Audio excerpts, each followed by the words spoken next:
We're starting with the criteria, right? Deficit. I have to go fast. It's gonna be really, really long. So, okay, deficits, and people can always. I'll probably link the thing below if they want to follow through. Deficits and nonverbal communicative behaviors used for social interactions, ranging from poorly integrated verbal and nonverbal communication through abnormalities in eye contact and body language, or deficits in understanding the use of nonverbal communication to total lack of facial expression or gestures. Nope, I have a complete facial, mostly I have everything on my sleeve. So I'll tell you straight up no matter what, and my emotions. No. Okay, so what this means, I know it can sound like you're, like, but most people don't understand. Can have trouble identifying somebody with autism because they think this kid speaks really good.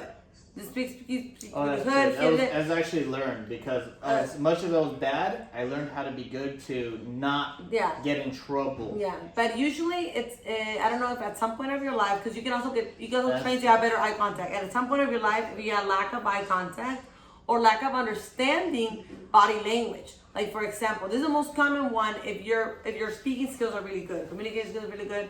But you mentioned the other day that you would have trouble expressing how you felt. So sometimes you can be really good at explaining certain things, but then you can't explain, for example, your own feelings, or you can't explain to other people, where you're coming from, pretty much. Yeah.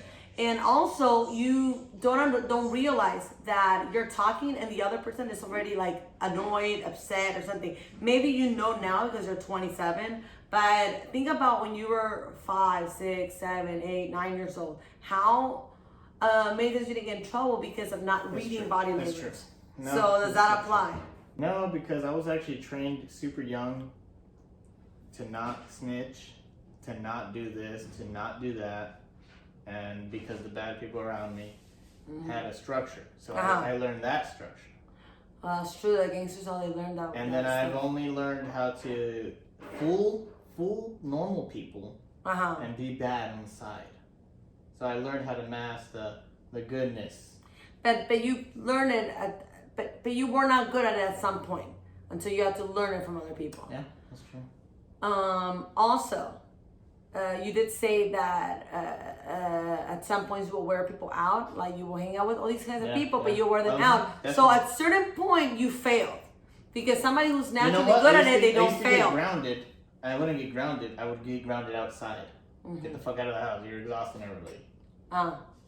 So yeah, like it was certain you could carry on what you learned, but you couldn't take it all the way where like it wasn't a natural thing. So at some point you did. It's a difficulty.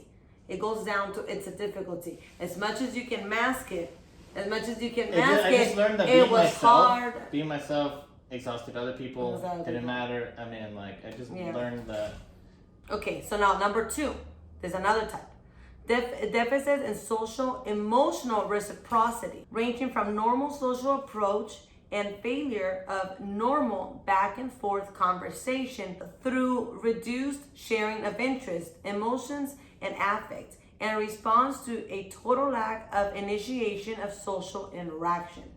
So in my case, for example, I feel like to this day I do it, and I do remember having a lot of trouble with, like, I will start a conversation, but all conversations, and I think I do a lot of that, but I would make them about me and my special interest. And I would just go on and on and on and on and on about that special interest. And then I would have noticed when people would be like, okay, like I heard enough about, your movie that you want to make. I get it, yeah. Would that ever happen to you? Yes. Okay. And it probably mostly because they would have a topic or whatever, and I'm like, look, I've learned, I think, a little bit more than you about this particular topic. Let me exhaust myself and tell you everything that I know about this, and whatever you say it's gonna be wrong because I already know this. Like, so it was like it felt like that, but you would get intense on it, and you would. I know now there's like multiple angles. Like, you have to let people talk. You have to be like, okay, now I gotta hear their point. Yeah, but it wasn't like that. I was like, no, because of this, because of that. I was the same. Yeah. That one resonated with me a lot too because I just learned that recently, like maybe 4 or 5 years ago when I met my ex-girlfriend. Current ex-girlfriend. We'll be talking about that on a different. No. We'll be digging into Isaac's soul. Maybe. Oh, so she brought that up to you? No, I just learned it like I had to if I wanted to keep a relationship. I've always had a problem with relationships before that because I never cared about what they thought or whatever. Maybe. Or you were not aware. You were oblivious a little bit. Oblivious to. I was ignorant to the fact that, they want to express themselves. Let them express themselves. And even if it's wrong, sometimes let them do it. Maybe. Yeah. Because if not, I dig into it like so fucking much where it's like to the point where I don't have relationships anymore. Yeah. Which is a very common thing that happens to most autistics. The problems with relationship is one of the number one. I mean, not saying all autistics, but most autistics, that's the number one consequence of our behavior. Number 3, deficits in developing and maintaining relationships. Appropriate to developmental level beyond those with caregivers, like your parents, like parents or family. So ranging from difficulties adjusting behavior to suit different social contexts through difficulties in sharing imaginative play and in making friends or an apparent absence of interest in people. Look, let me express this. Like I didn't have I didn't have a self-identifier. Right? I didn't have, so I would adjust myself to whoever I was hanging out with. And I still do to a certain point. And you would just kind of like absorb their personality. I would observe them and then absorb what their thinking is and not totally agree with them, but physically and mentally go to what they're saying. So it's like talking to an Asian person and then all of a sudden you adopt their Asian accent when you're talking to them. Like that's kind of what it is. No, I think you adapt their personality. Like their personality, like themselves, like you're trying to do it to them. So which then is very common. You hang out with somebody else, you're not the same gangster kid when you're hanging out with the other gangster kid. You're a fun kid now. You're a fun kid now. And then you're this, and then you're that, and then you're, I can never be my complete self. I had to absorb their personality to become friends with them. I had a boyfriend that would do that all the time. Yeah, you're right. And I really think he was on the spectrum, right? Dude. Accents, right? Yeah, no, he would start like, we would be like, he was just like, okay, a lot of his friends were, like rich kids and all that. So when he would hang around on this, his white friends or rich friends, he would act all preppy and like, yeah, dude, and bro, and all like bro this and blah, blah, blah, right? And he'd be like the quiet, the quiet, cool kid out of the crowd. That'd be like, always be like, oh, I got another party because it's really popular.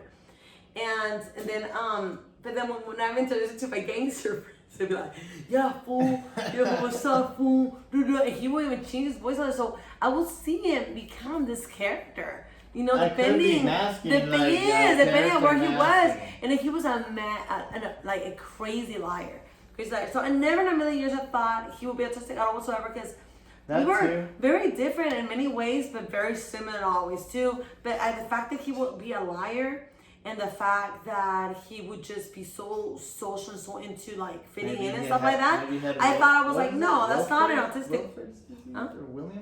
Williams is. I got a little more into Williams. Liar. Yeah. Like when it was like that, kind of like I would make lies about like, my mom is this, my mom is that, whatever, and just like try to make it seem better for other people. When I knew I should lie. I mean, I knew I should lie during this question and during that question because I was trained as a kid. You'll try to have to fix the truth to protect yourself. Protect myself, yeah. Yeah.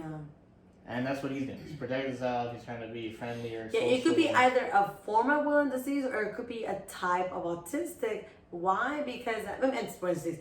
Williams syndrome. Because Williams syndrome and Asperger's syndrome, they're just made up syndromes. It's just a pattern. The doctors see a pattern. Spectrum. Yeah, it's not. Doctors see or people. There's so much to find out. It's because it will be so easy to study it, and we can just grab random people, put them in a freaking laboratory and observe them. But unfortunately, you can't do that, you know. So you have to get work with what you have. So people that studies it from this point of view, you know, they grab people, population with certain patterns. They seek for certain patterns of behavior, and they're like, hey, you know what? I do see this pattern happening a lot in this type of people. So we're gonna call it blah blah syndrome. So that's what it really is.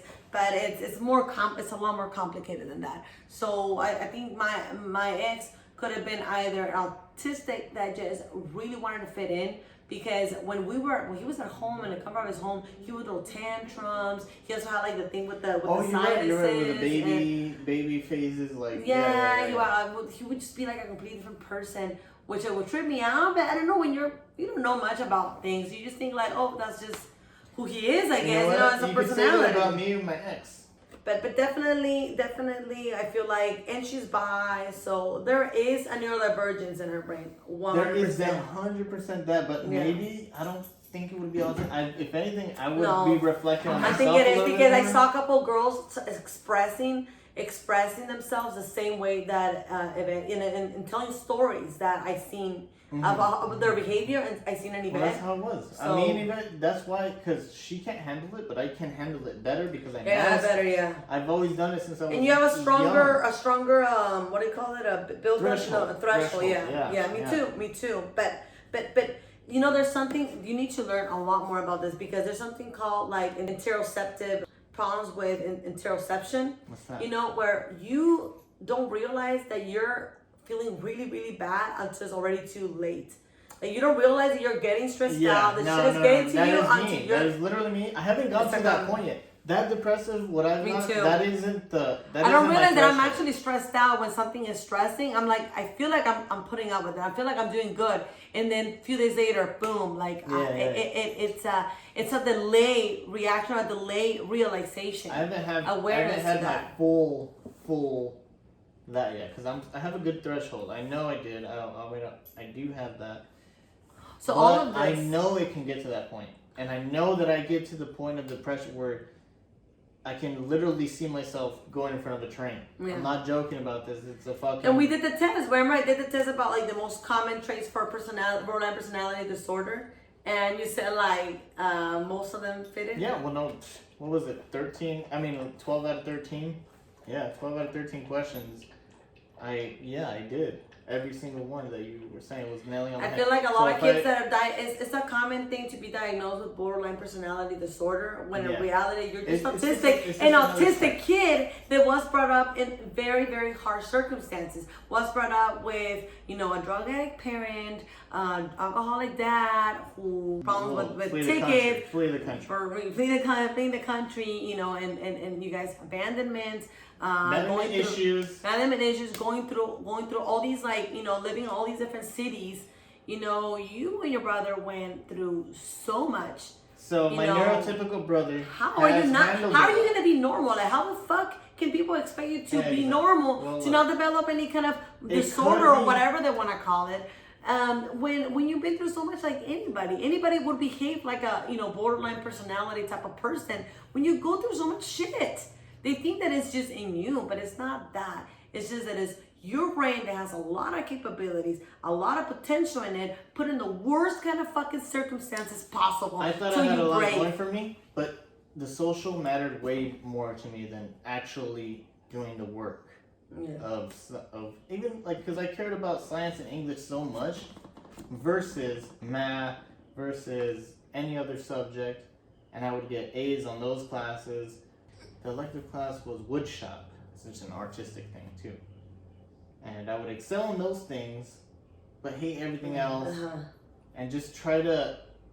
And then when it came to the point where it's like, fuck, I don't even care about this shit anymore because I can't get social affirmation or social anything. Especially being, you know, a ginger, you gotta be eccentric, is more eccentric, because or else you're gonna get made fun of. So I was always in fights. I was always I would actually get in fights and why do people make fun of ginger? I don't get it. Look, it's different. You don't look like me. It's the same thing. It's like being black, or it's like, especially in Fillmore, being black, because Fillmore, it's 2 black people, 3, 4 black people in the whole entire school. Are you serious? Most of Swear. them are Hispanics. Yeah, so I would identify with the Hispanics and Well, weird how many white people there were in the population? Like, and everyone. Dude, it was a majority. Hispanics. No, actually, it was probably like 30 Hispanic, 30%, and then 70. I mean, like 50% this, and then. Would you get along more with white kids or Hispanic kids? Always with both, actually. Both. Yeah, because I was punk spectrum, gangster pet spectrum, Mm. and weirdo kid spectrum. So like band people. So I always had band friends. That's the thing I always about had- you know about. And I couldn't me. feel. I didn't feel like I can give my divided attention to one group because I had to be like, you're gonna get tired of me, so I gotta go over here. I gotta be funny over here. I was funny over here. And then I was like, all right, let's get serious here. That And you get were afraid that you were Some gonna. people liked my topics, so then we would discuss and shit at tables and be like fucking about this. And then some people were just like, oh, let's fuck around, so they would fuck around here. And the gangster kids were like, oh, let's tag, so we're fucking all about tagging. You know, you had multiple personalities. I don't understand why kids. I felt like I had multiple get personalities, bothered. and I never knew who. And when I was with myself, it was because I was by myself, and I could be my weirdo self. Weirdo self. And I never fucking had the chance to grow up. I need a pause. Pee-pee. Yeah.